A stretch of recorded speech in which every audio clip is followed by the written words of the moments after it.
bendiciones que por gracia podemos disfrutar, pero el bien incomparable, Rey de la creación, es Jesús, don inefable, luz, vida y salvación. La preciosa flor miramos tan pronto marchitar, a tu voluntad rendida en su fragilidad, mas tu semilla eterna en tu pueblo estará, aunque ahora muy pequeña, al fin florecerá.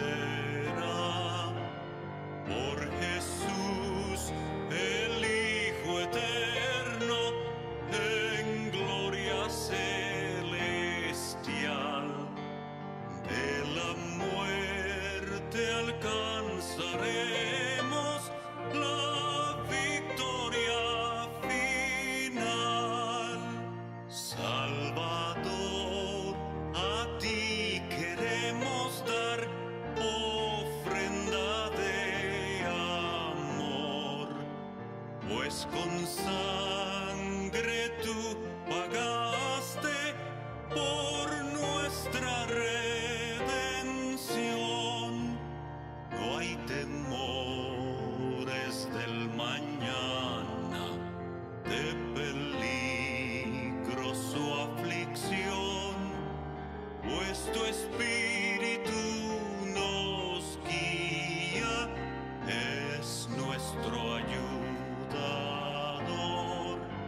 Sacrificio de alabanza, con gozo, con placer, en tu reino ofreceremos por siempre y siempre. Amén. Dios les bendiga, hermanos, este día. Voy a hacer oración por el siervo que les traerá la palabra de Dios en este día. Señor, te damos gracias en este día por la vida de Dani, Señor, para que tú, Señor, pongas en él palabras que tú quieres decirnos, Señor, para que lo que él hable, Señor, sea lo que tú quieres que el pueblo sepa, Padre. Te damos gracias porque estamos aquí con bien, Señor, porque nos has dado vida en este día, Señor, y porque la iglesia sigue caminando gracias a que hay siervos dispuestos para llevar tu mensaje. Te pido que todos los que tengamos una necesidad, algún problema, tú nos des la solución, Señor, que confiemos en ti, porque tú eres el que nos da todo y sin ti nada somos. Te damos gracias por este bello día. Bendícenos a todos. Bendice tu iglesia. Por Cristo Jesús. Amén. Tengan buen día, hermanos. Que Dios los bendiga. En este día, el mensaje de la palabra que tenemos es la historia y el mensaje, el tema de este mensaje, el título de este mensaje se llama La historia de los Gabaonitas, una lección para la vida de los cristianos. Cuando leemos la historia de los Gabaonitas, si no la recuerdan, se encuentra en Josué 9. Y voy a leer ese texto.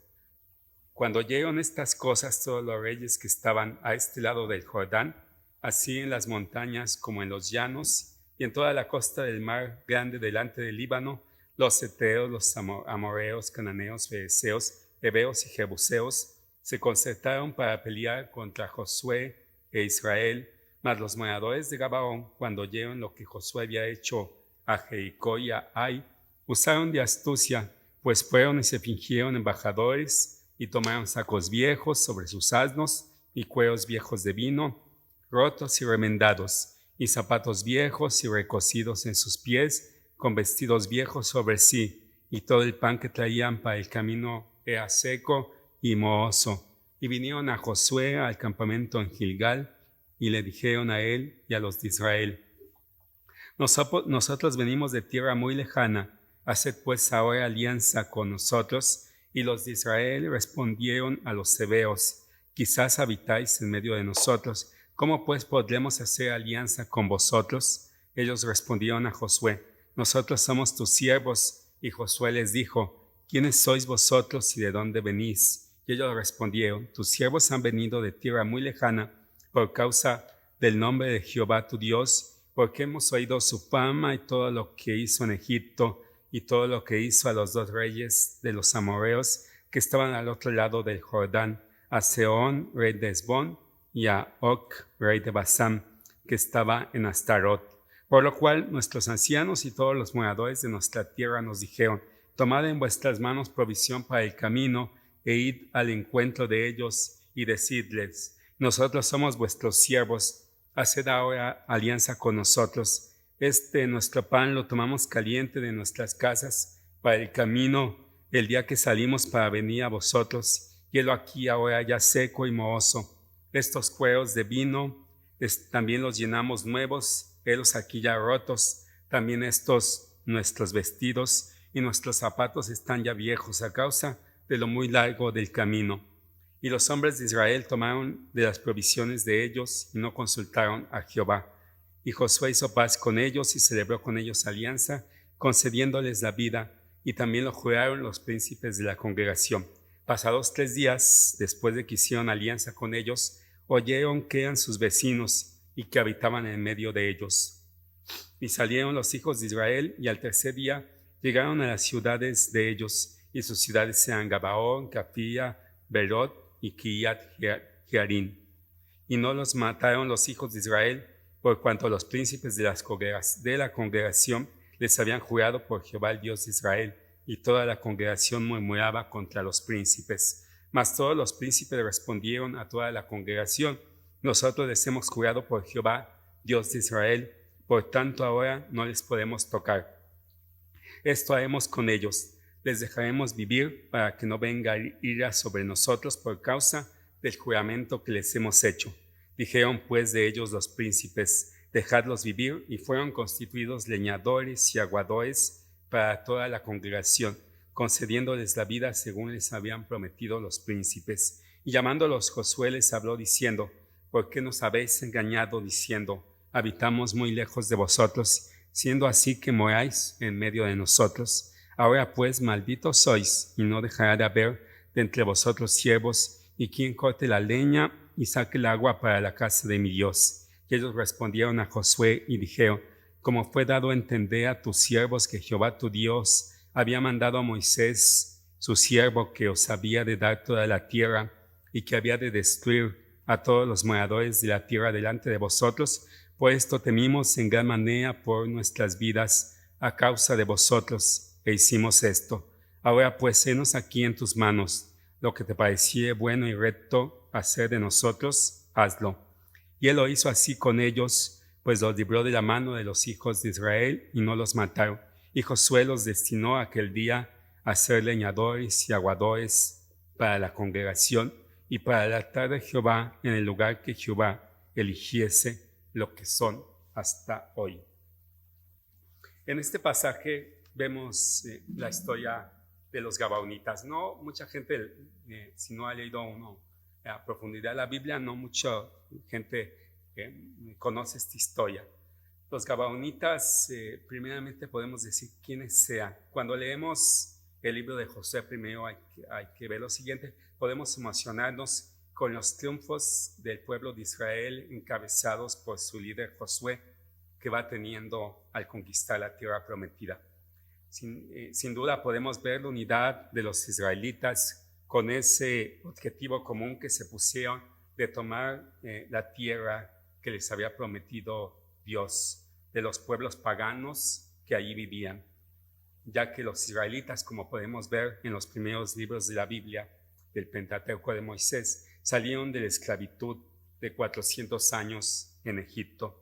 En el libro de Josué no vemos el desánimo, el pesimismo, el chisme, la crítica a los líderes, como sí vemos que lo enfrentaron Moisés y Aarón en los libros de Éxodo a Deuteronomio.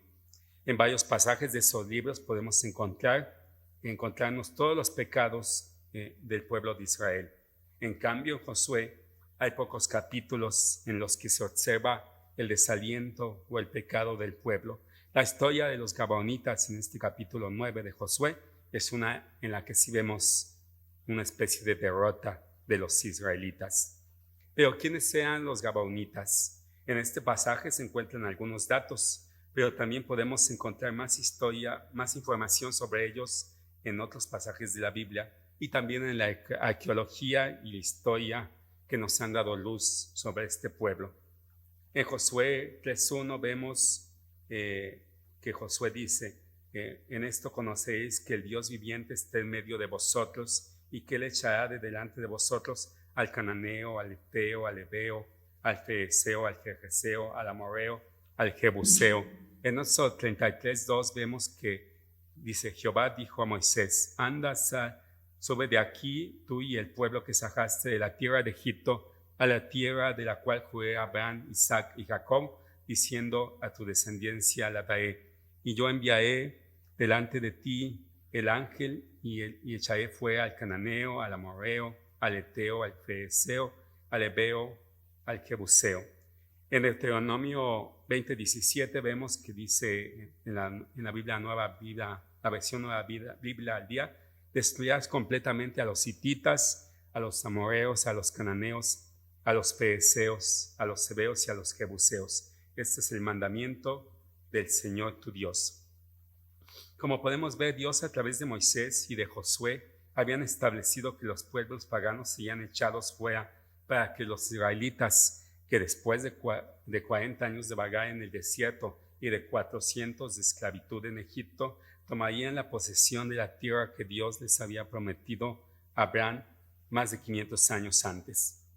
En nuestro tiempo moderno puede parecer terrible la expulsión de pueblos paganos, pero la Biblia nos dice algo sobre eso. Con respecto a los cananeos, Dios le advirtió que en Éxodo 23:33 que no deben morar en tu tierra para que no te hagan pecar contra mí. En caso de que sirvieras a sus dioses, esto llegaría a ser un lazo para ti. Y tiempo después, en Deuteronomio 9:5, Moisés le recuerda al pueblo, es por la iniquidad de estas naciones por lo que Jehová tu Dios las va a expulsar de delante de ti. Pero ¿de veras eran tan malvados estos pueblos cananeos? Los historiadores bíblicos han confirmado que en Canaán eran habituales la inmoralidad sexual en los rituales religiosos paganos, el paganismo y lo más terrible, el sacrificio de seres humanos, de animales y seres humanos. Pero lo más terrible de esto es que era común el sacrificio de niños, de bebés y de niños. El escritor Henry Halley, por ejemplo, indica que los arqueólogos han encontrado gran cantidad de urnas, de sarcófagos, de urnas como cofres, que contienen los restos de niños que habían sido sacrificados a Baal, un importante dios cananeo. Y añade, el recinto entero de donde se encontró esto resultó ser un cementerio de niños recién nacidos. Los cananeos pues hacían la adoración cometiendo excesos inmorales en presencia de sus dioses. Tenían rituales sexuales combinados con lo religioso. Y luego asesinaban a sus hijos primogénitos como sacrificio a esos dioses. Parece que en gran parte la tierra de Canaán era parecida a Sodoma y Gomorra en escala nacional. Los arqueólogos que han cavado en las ruinas de las ciudades cananeos se han preguntado incluso por qué Dios han dicho algunos, por qué Dios esperó tanto en destruirlos. Por ello Dios envió a destruir estos pueblos. En el pasaje de Josué 9 vemos que uno de esos pueblos paganos, los habitantes de Gabaón, tuvieron temor de los israelitas. Y en el versículo 24 que acabamos de leer en Josué 9, cuando Josué les recrimina, ellos dicen, como fue dado a entender a tus siervos que Jehová tu Dios había mandado a Moisés, su siervo, que os había de dar toda la tierra y que había de destruir a todos los moradores de la tierra delante de vosotros, por eso temimos en gran manera por nuestras vidas a causa de vosotros e hicimos esto, de engañar. Los gabaonitas, como pueblos cananeos, seguramente tenían las prácticas que les he mencionado. De hecho, cuando leemos en ese capítulo 9, vemos que son engañadores, no tienen escrúpulos para mentir, mezclan cosas de Dios en su frase diciendo que Dios le dio el triunfo en Egipto a los israelitas. Entonces mezclan la verdad con la mentira y no tienen escrúpulos, como les digo, para engañar. Recordemos que en la Biblia se describe desde Génesis hasta Apocalipsis que el padre de mentira es Satanás. Por tanto, los gabaonitas estaban siendo instrumento del enemigo para engañar al pueblo de Dios. Los vemos fingiéndose que vienen de lejos, hasta prepararon vestiduras viejas y alimentos ya mohosos para aparentar que venían de muy lejos, cuando estaban a pocos kilómetros de donde se encontraba el campamento de los israelitas. Tal vez estaban, voy a decir aquí en Aguascalientes, tal vez haya personas que no son de aquí, pero por ejemplo, a lo mejor los gabaonitas estaban de distancia en San Francisco de los Romos, San Pancho, que le decimos. A lo mejor así era a lo lejos que estaban de los israelitas, o sea, muy cerca, ¿verdad? Realmente. Y ellos se disfrazaron, ¿verdad? Con ropa ya vieja, con zapatos ya todos rotos, con alimentos que se pusieron mohosos. Yo creo que antes de preparar esto se pusieron a dejar ahí los alimentos para que se echaran a perder, ¿verdad? Todo esto lo aparentaron que venían de muy, muy lejos. Y ese error de Josué cometió aquí un error, y los príncipes de la congregación, los dirigentes de las 12 tribus, así como los sacerdotes de Israel y todo el pueblo, se dejó de engañar por ellos. El error que vemos aquí sucede frecuentemente en el pueblo de Dios cuando decide cosas sin consultar a Dios. De hecho, esta desobediencia fue el principio de muchos errores en la conquista de la tierra prometida, de permitir que permanecieran pueblos paganos entre los israelitas, y por lo tanto eso conllevó a la desobediencia de Dios, de la orden de Dios de exterminar a esos pueblos paganos y depravados que ya vimos. Por supuesto, la historia de los gabaonitas es distinta a los demás pueblos paganos. Sin duda, Dios permitió que este pueblo fuera preservado porque hay una semejanza con Rahab, la aramea de Jericó, que de la misma manera que los gabaonitas se da cuenta que los israelitas sean quienes iban a triunfar. En Rahab vemos una conversión personal. En los gabaonitas vemos que Dios obraría para preservar ese pueblo, porque también Dios tenía grandes cosas para ellos, aún sin saberlos en ese momento. Los gabaonitas se parecen mucho a nosotros. En ocasiones no vemos lo que Dios está poniendo frente a nuestros ojos, y quiero que repasemos varias de las cosas que en este pasaje y otros Dios está señalándole a los gabaonitas. Primeramente, el pueblo de Dios hace un pacto con ellos. A pesar del engaño que cometieron con Josué y el pueblo de Israel, en el que vemos que Josué hizo paz con ellos y celebró con ellos alianza concediéndoles la vida, también lo juraron los príncipes de la congregación. Dice aquí en Josué 9:15, lo principal de esto es que les concedieron la vida. Los israelitas iban a borrar del mapa a los pueblos paganos, que como les dije, lo más terrible del sacrificio a veces implicaba hasta violación de los niños antes de sacrificarlos. Eran pueblos terribles. Es decir, ya no había, gracias a este pacto que hicieron con Josué, ya no había ninguna oportunidad de exterminarlos como estaba previsto, porque fue un pacto hecho ante Dios. Así como los gabaonitas, todos nosotros éramos merecedores de la muerte, de ser destruidos por Dios, pero Dios también con nosotros hizo un pacto por nosotros. En Romanos 6:23 dice, porque la paga del pecado es muerte, mas la dádiva de Dios es vida eterna en Cristo Jesús, Señor nuestro. En Cristo Jesús nosotros alcanzamos la vida eterna, somos salvados de la muerte eterna. Así como con los gabaonitas se preservó su vida física, pero nosotros la vida eterna. La segunda señal que vemos de que Dios les está hablando a los gabaonitas, lo vemos también en este capítulo 9 de Josué, en el versículo 27. Dice, y Josué los destinó para aquel día a ser leñadores y aguadores para la congregación y para el altar de Jehová en el lugar que Jehová eligiese, lo que son hasta hoy. Incluso el autor de este libro de Josué, que algunos han dicho que es Josué, otros han dicho que es posterior el libro, que es en tiempos de David, se han dicho diferentes cosas, pero hasta termina la frase diciendo lo que son hasta hoy. Entonces sí, eran un pueblo que sí se dedicó a lo que los pusieron. Cuando se descubrió su engaño, que vivían muy cerca de ellos, ya no era posible exterminarlos. Este versículo nos dice algo extraordinario en la historia. A lo largo de todo lo que vemos en la historia del mundo, cuando un pueblo somete a otro, generalmente lo vuelve esclavo, lo han matado, lo han exterminado, lo someten, lo exterminan, lo discriminan. Pero en este texto vemos que Josué no solo no les hace todo eso de convertirlos, sí los convierten en siervos, pero los destinan a servir en el altar de Dios. Imagínense a unos engañadores, a un pueblo pagano que estaba destinado a ser destruido.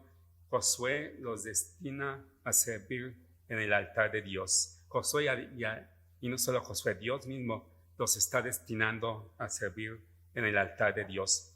Podemos decir que la mano de Dios está aquí.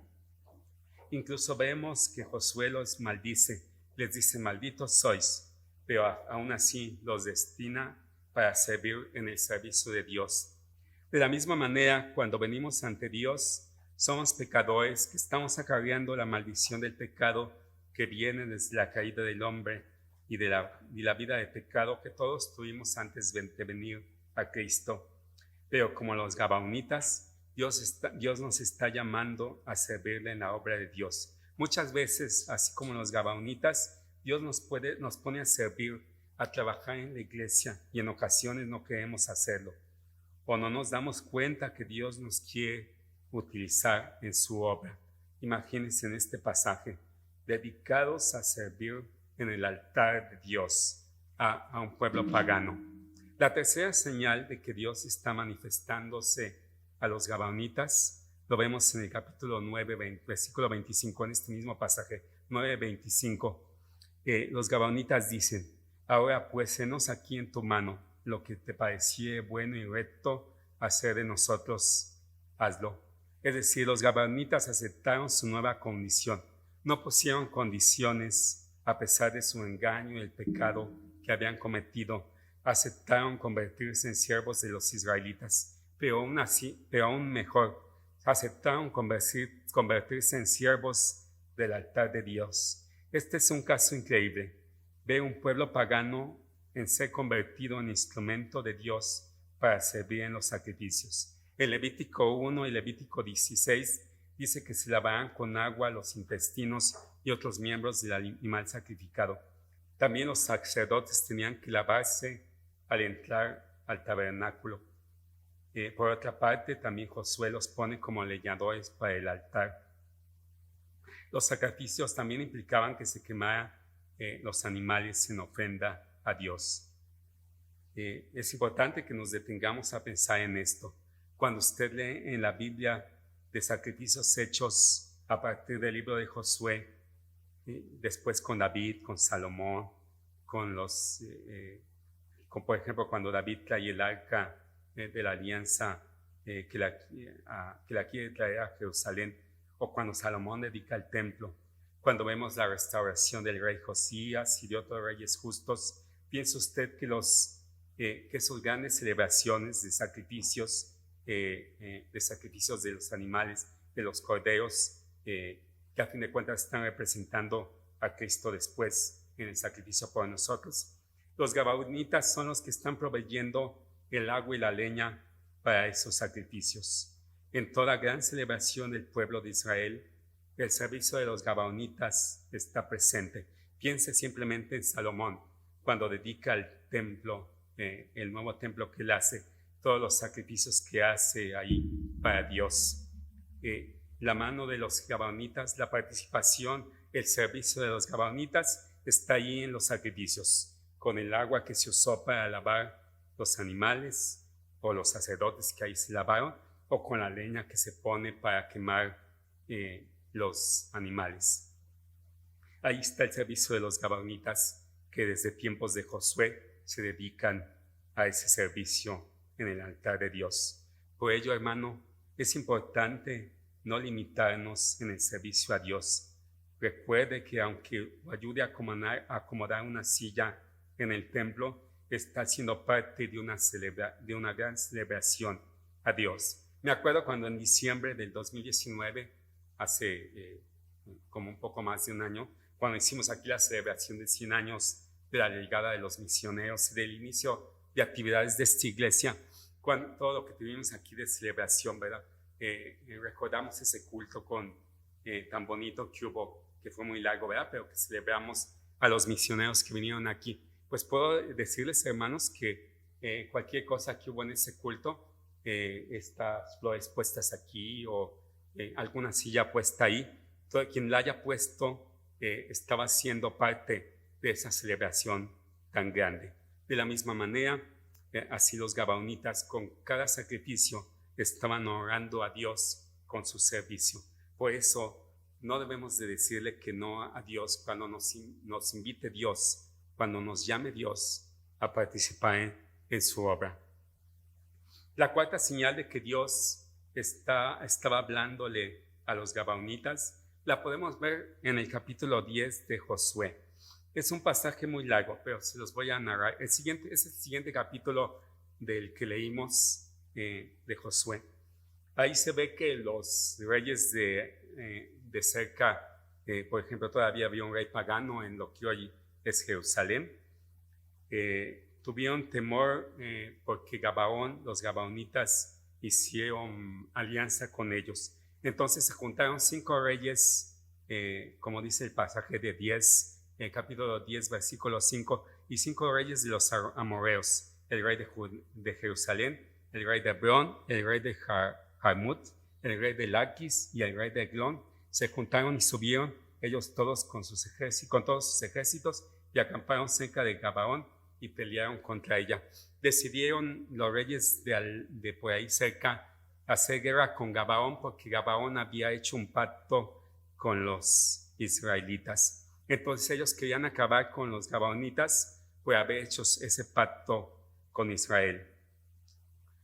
Hay veces pasa eso, cuando uno decide dedicarse a Dios, el enemigo y gente que se opone al evangelio trata hasta de destruirnos. Yo he sabido de hermanos que cuando se han convertido tienen persecuciones y luchas, hay veces de la propia familia, ¿verdad? Que los han corrido hasta de su casa, que los han hecho contra ellos, en algunos lugares del mundo hasta los han matado, ¿verdad?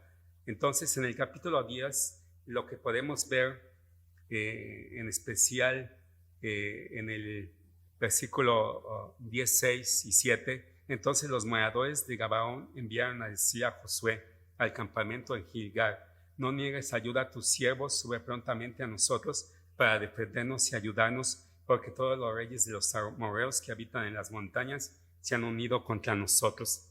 Y subió Josué de Gilgal, él y todo el pueblo de guerra con él y todos los hombres valientes.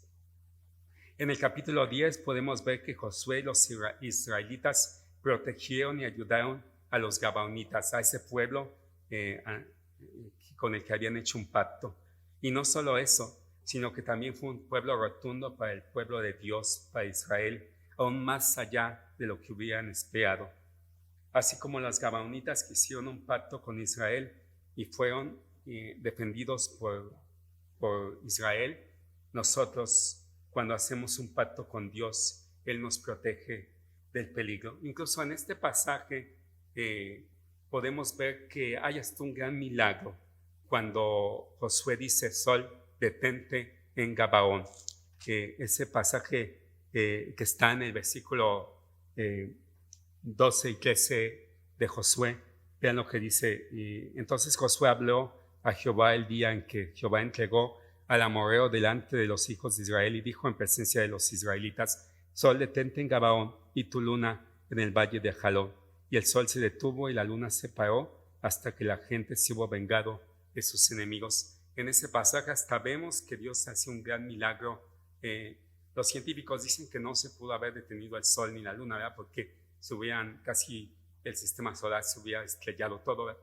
Pero bueno, Dios sabe lo que hizo ahí, ¿verdad? Algunos dicen que simplemente el día permaneció más largo, ¿verdad? Que hubo luz más tiempo, algo así como el famoso sol de medianoche que en invierno, en el verano que nosotros tenemos en el área norte del mundo, esas partes del norte del mundo, en el polo norte, por ahí, y también por zonas como Noruega, esos rumbos, creo que no hay casi noche en todo el día, ¿verdad? Porque son casi días de 20 horas con sol, ¿no? Una cosa por el estilo. Entonces, posiblemente es lo que pasó, ¿verdad? Ahí algunos han dicho. Pero bueno, no sabemos qué milagro hizo ahí Dios, pero lo importante es que Dios hasta hizo un milagro con los gabaonitas para defender al pueblo de Dios y para defender a los gabaonitas con quienes habían hecho pacto los hijos de Israel. De la misma manera, como les decía, pues que los gabaonitas habían hecho un pacto con los israelitas, de la misma manera nosotros, cuando hacemos un pacto con Dios, Él nos protegerá del peligro. No quiere decir que no tendremos problemas ni pruebas en ocasiones, sino que siempre estará cuidándonos, ayudándonos, y de la misma manera que hubo un triunfo en esta historia de los gabaonitas, en especial en Cristo somos preservados de la muerte, no de la muerte física, sino del espiritual, y nos está esperando el triunfo de la vida eterna. La quinta señal de Dios a los gabaonitas, ahora uno debe de ver pasajes más adelante y varios siglos adelante. En el capítulo 4 del primer libro de Samuel, vemos que los filisteos capturaron el arca de la alianza de Israel. Cuando los hijos de Elí murieron, y Elí mismo, cuando está empezando el ministerio de Samuel muy chiquito, bueno, como ya era adolescente, vemos que los filisteos, al capturar el arca de la alianza, la tuvieron por 7 meses en su tierra. Y de acuerdo al capítulo 6:1 y posteriormente 6:20 del primer libro de Samuel, vemos lo siguiente. Dijeron los de Bet-Semes: ¿quién podrá estar delante de Jehová, el Dios Santo? ¿A quién subirá desde nosotros? Y enviaron a los mensajeros, a los habitantes de Kiriat Jaim, diciendo: los filisteos han devuelto el arca, descended pues y llevadla a vosotros. Vinieron los de Kiriat Jaim y llevaron el arca de Jehová y la pusieron en casa de Abinadab, situada en el collado, y santificaron a Eleazar su hijo para que guardase el arca de Jehová. Desde el día que llegó el arca a Kiriat Jaim pasaron muchos días, 20 años, y toda la casa de Israel lamentaba en pos de Jehová. Si vemos unos versículos antes, después de que vemos que el arca de la alianza, después de que fue regresada de la tierra de los filisteos, en un pueblo que se llamaba Bet-Semes, vemos que está causando males porque no la saben cuidar los habitantes de Bet-Semes. En cambio, Dios permite que el arca se establecía en casa de Abinadab, en Kiriat Jaim, y permaneció 20 años ahí. Quiero decirles que esa ciudad, Kiriat Jaim, está nada menos que en la tierra de los gabaonitas, que en ese momento ya es territorio de Benjamín, de la tribu de Benjamín, muy cerca de Jerusalén, de Judá. Dios quiso pues que los gabaonitas tuvieran el arca de la alianza, el arca de Dios, por 20 años. Imagínense los gabaonitas que varios años antes, un par de siglos atrás, habían sido maldecidos y que habían sido convertidos en siervos, ahora estaban protegiendo en su tierra el arca de la alianza, y lo hicieron por 20 años. Tuvieron en su tierra a lo más sagrado del pueblo de Israel. De la misma manera, Dios nos da lo más sagrado en nuestras vidas, a Jesucristo. Nos invita a que tengamos a Cristo en nuestro corazón, en nuestra vida, y también en ocasiones Dios nos está invitando a servir a Dios, a entregar nuestra vida, nuestro talento, nuestra casa, para que se utilice para honrarlo. Este pasaje nos vuelve a invitar a que sirvamos a Dios con nuestra vida y con nuestro servicio.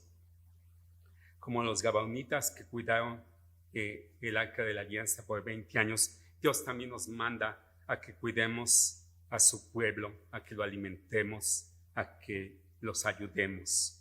De esa manera nos está hablando también Dios. La sexta señal de Dios a los gabaonitas, en tiempos de David, en el capítulo 21 del segundo libro de Samuel, después de la historia de la rebelión de su hijo Absalón, que quiso desclonarlo, vemos nuevamente a los gabaonitas. En esta historia vemos que hubo un hambre en la tierra de Israel por 3 años, y David, al orar y consultar a Dios, se entera que se debía un suceso referente a los gabaonitas.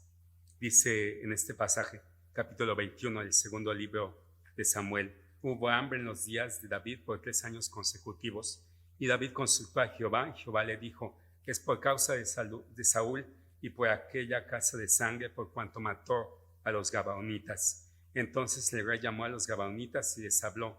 Los gabaonitas no eran de los hijos de Israel, sino del resto de los amorreos, a los cuales los hijos de Israel habían hecho juramento, pero Saúl había procurado matarlos en su celo por los hijos de Israel y de Judá. Dijo pues David a los gabaonitas: ¿qué hay por vosotros? ¿O qué satisfacción os daré para que bendigáis la heredad de Jehová? En este pasaje vemos que Saúl varios años antes había tratado de destruir a los gabaonitas. De hecho, no está descrito cómo estuvo ese intento de destruirlos, pero por este pasaje nos damos cuenta que Saúl trató de destruirlos, aun cuando dice que lo hizo por celo del pueblo de Israel. Pero Saúl lo que estaba haciendo es que estaba rompiendo el pacto hecho varios siglos antes con Josué. En este pasaje vemos que los gabaonitas se ven satisfechos en una demanda en el que retoman la ley del talión, de vida por vida, es decir, piden 7 descendientes de Saúl que son ejecutados, y solo así acabó la sequía finalmente, y porque fue restaurado el pacto que había sido quebrantado por Saúl. A pesar de esta historia, que es una historia de venganza de los gabaonitas, vemos que en este pasaje algo importante: todavía se les menciona que no eran hijos de Israel. En el versículo que leímos, en el versículo 21:2 del segundo libro de Samuel, capítulo 21:2, vemos que dice, entre paréntesis, los gabaonitas no eran de los hijos de Israel, sino que eran del resto de los amorreos. El autor del segundo libro de Samuel, de los libros de Samuel, del segundo libro de Samuel, que algunos dicen que fue Jeremías, otro que fue alguien de ese tiempo, les está mencionando todavía que no son pueblo de Israel. Pero a pesar de esta historia, si lo aplicamos a nuestra vida, podemos estar seguros que si hacemos pacto con Dios, tendremos a Cristo en nuestro corazón. Nunca nadie podrá destruir este pacto con Él. Siempre seremos preservados de la destrucción, aunque la gente trate de destruirnos. En especial tendremos vida eterna y nos libraremos del castigo eterno. La séptima señal que Dios está mostrando, que está mostrando a los gabaonitas, lo podemos ver en Primero de Reyes 3. En ese pasaje vemos que a Salomón, dice el 3:1, mas Salomón amó a Jehová andando los estatutos de su padre David, solamente sacrificaba y quemaba incienso en los lugares altos. Iba el rey a Gabaón, porque aquel era el lugar alto principal, y sacrificaba allí 1000 holocaustos, sacrificaba Salomón sobre aquel altar. Y se le apareció Jehová a Salomón en Gabaón una noche en sueños, y le dijo Dios: pide lo que quieras que yo te dé. En este pasaje es cuando se ve la historia de que Salomón estaba apenas iniciando su reino, muy joven. En este pasaje Salomón pide sabiduría a Dios, y vemos que en Gabaón fue el lugar donde se realizaban los sacrificios a Dios, y también vemos que ahí Salomón pide sabiduría a Dios. Se entiende por la función que tienen los gabaonitas de leñadores y los que llevaban el agua ahí. Y recuerden que años antes ahí cuidaron, protegieron el arca de la alianza. Así pues vemos aquí un hecho grandioso en el cual Dios le otorga la petición de sabiduría a Salomón. Y es precisamente en Gabaón donde se realiza esto. Cuántas cosas en ocasiones suceden alrededor de nosotros en relación al culto de Dios. Y así como a los gabaonitas, a veces ni cuenta nos damos. En ocasiones, gracias a nuestra labor del servicio de Dios. Aquí Salomón hizo sacrificios a Dios. Dice que hizo 1000 holocaustos a Dios. Algo como les dije antes, en esos 1000 sacrificios estaban participando con el agua, con la leña, los gabaonitas, y no solo los sacerdotes de Leví que realizaban los sacrificios. Recordemos eso cuando Dios nos llame, estar listos y preparados para trabajar por Él. Octava señal de Dios a los gabaonitas. Gabaón se convirtió en una ciudad sacerdotal. El arca del pacto se quedó a menudo en la tierra de Gabaón, y esto se puede ver en pasajes con David y Salomón. En primero de Crónicas 16, del 13 al del 39 al 40, perdón. Primer libro de Crónicas 16, del 39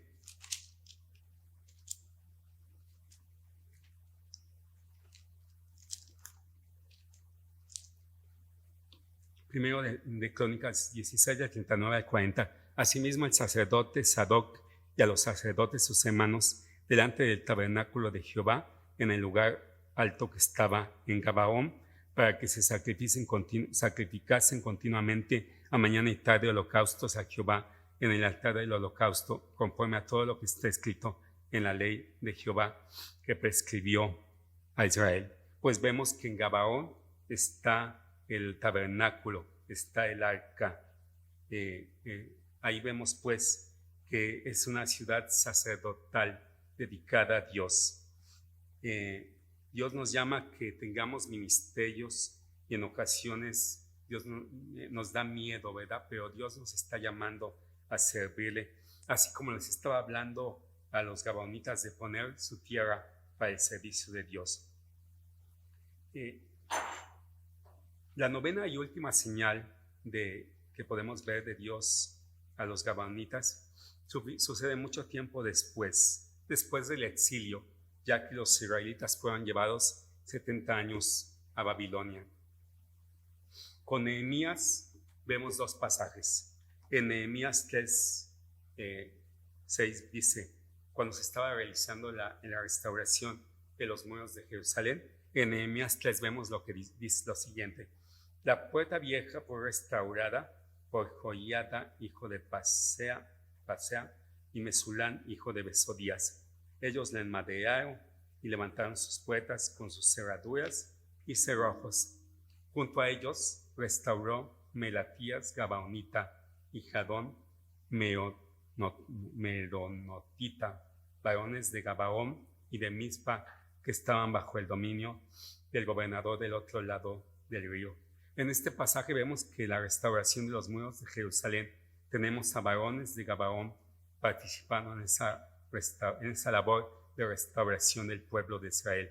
Es decir, ya se sentían uno con el pueblo de Dios, con el pueblo de Israel, con el cual habían servido por muchos siglos en el altar de Dios. En Nehemías 7 vemos que también dice, entonces en el versículo 5 de Nehemías, entonces puso Dios en mi corazón, dice, eso lo dice Nehemías, entonces puso Dios en mi corazón que reuniese a los nobles y oficiales y al pueblo para que fuesen empadronados según sus genealogías. Y hallé el libro de la genealogía de los que habían subido antes, y encontré en el escrito así: estos son los hijos de la provincia que subieron del cautiverio, de los que llevó cautivos Nabucodonosor, rey de Babilonia, y que volvieron a Jerusalén y a Judá, cada uno a su ciudad. Y en el versículo 7, los cuales vinieron con Zorobabel, Jesúa, Nehemías, Asaías, Ramías, Naamani, Mardoqueo, Bilsán, Mispeet, Bigvai Neún y Baana. Nombres difíciles, ¿verdad? El número de los varones del pueblo de Israel.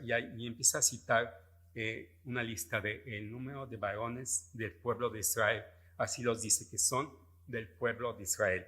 Y viene una lista muy grande de diferentes varones, familias, muchas de Judá, de Benjamín, de Leví, de los sacerdotes. Pero en el versículo 25, es Nehemías 7, 25, vemos que en la lista de los hijos de Israel, del pueblo de Dios, dice, los hijos de Gabaón, 95.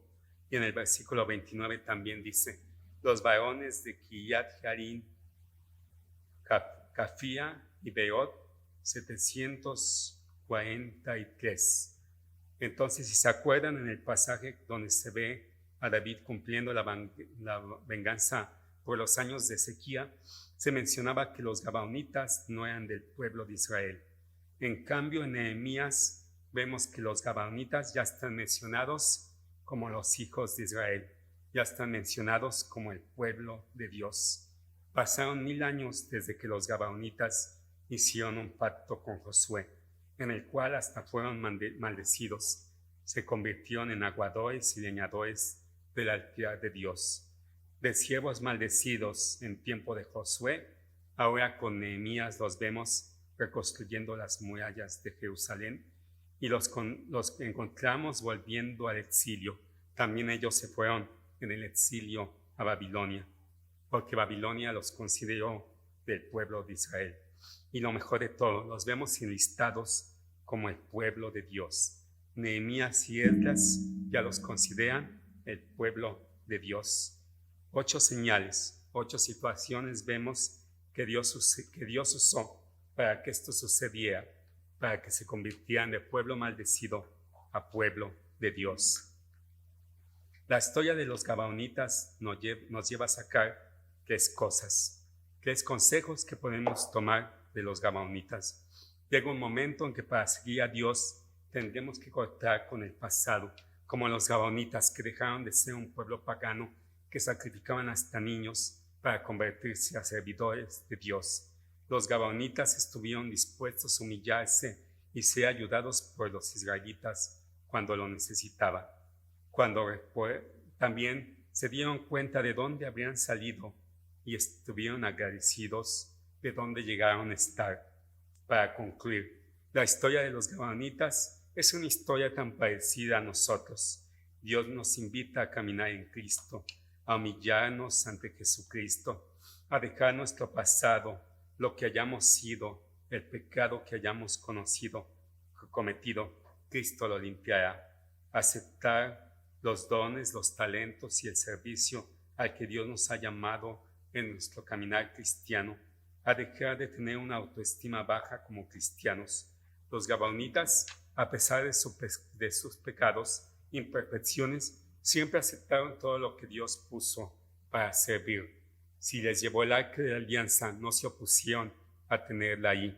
Si les llevó el tabernáculo y a hacer sacrificios allí, como lo hizo Salomón, a resguardar el arca de la alianza en sus ciudades, a mantener el tabernáculo, a servir en el altar y en el culto a Dios, nunca dijeron que no.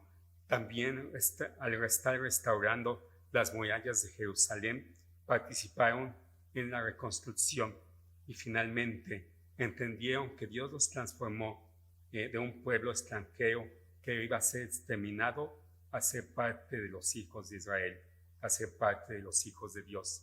Ahora para nosotros es esta enseñanza que nos deja de que podemos tener autoestima baja, pero que esperamos para entregar nuestra vida, para servir a Dios con nuestros talentos, con nuestros dones, con el servicio, con lo que Dios nos llame a hacer. Recuerda que si estás en Cristo, eres un hijo de Dios. Estás destinado a servirle a Dios, a entregarte a Dios sin excusas y a servirle cuando Él te llame a cualquier ministerio. Dios está llamando con los brazos abiertos. Que Dios nos bendiga y que Dios te bendiga. Vamos a orar. Padre nuestro, te damos gracias porque sabemos que tú nos has llamado, que tú nos llamas incluso hay veces de pecado, de lo peor que puede haber cometido uno de pecados, pero tú nos restauras, nos sacas de ahí, de cualquier hoyo, de cualquier maldad. Si venimos humillados ante ti, si nos entregamos y estamos dispuestos a servirte con humildad, sabemos que tú estarás con los brazos abiertos. Señor, te pedimos que nos guíes, que nos bendigas para eso. Y Señor, también sabemos que tú estás dispuesto a que te sirvamos en lo que tú quieras ponernos. Lo mismo puede ser limpiar en un lugar donde realizaremos algún culto, alguna actividad, que estar en algún ministerio que tú nos pongas. Te pedimos, Señor, que utilices nuestros talentos, nuestras habilidades, nuestros dones. Todo te lo ponemos en tus manos, porque tú eres un Dios poderoso. Haznos entender que tú nos estás hablando como a este pueblo del que leímos y sácanos de donde estemos para ser convertidos en hijos tuyos que sirvamos en tus ministerios. Te damos pues gracias, Señor, te bendecimos y te glorificamos en el nombre poderoso de nuestro Señor Jesucristo. Amén.